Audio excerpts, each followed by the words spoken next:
Magandang araw sa inyong lahat. Ako po si Rolando Canilang na nakatira sa Cainta na nagpapatunay na ang Poong Nazareno ay tunay na buhay at sa tulong ni Brother Eric, siya po ay nakakagaling. Noong 2021, ako po ay tinamaan ng COVID at nag-agaw buhay.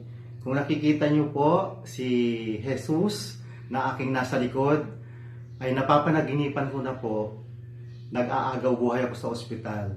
Ngunit ang aking ina ay hindi sumuko. Sinabi niya sa akin na subukan kong pumunta kay Brother Eric na taga Banoyo, Mahabang Parang ng Batangas na magpagamot sa kanya.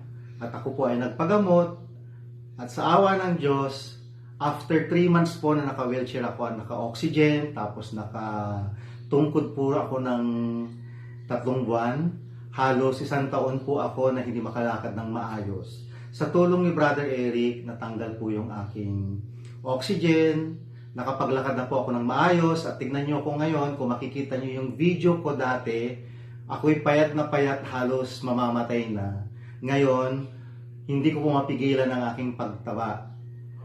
At ang aking iniisip noon ay mapapabayaan na namin ang aming kumpanya dahil po ako ay nagkasakit. Humingi po ako ng tulong kay Brother Eric at sa Poong Nazareno na ako'y bigyan ng lakas, pagalingin upang makapaglakad muli, makapag-isip ng maayos upang may pagpatuloy ang aming kumpanya. At eto ako ngayon, papasok na uli sa kumpanya namin at sa tulong din ni Brother Eric, sa basbas po niya, muling nakabangon ang aming kumpanya.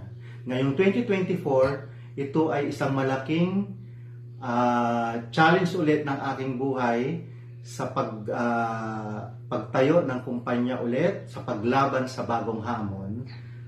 Pero sa ngayon, 100% po na nakabangon ulit ako, especially sa health ko, at buwan-buwan po ay bumabalik ako kay Brother Eric upang magpagamot muli at humingi ng lakas ng katawan.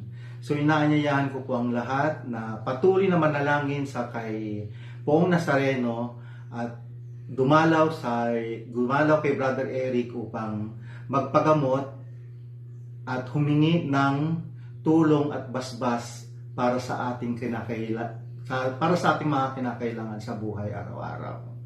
Maraming salamat po.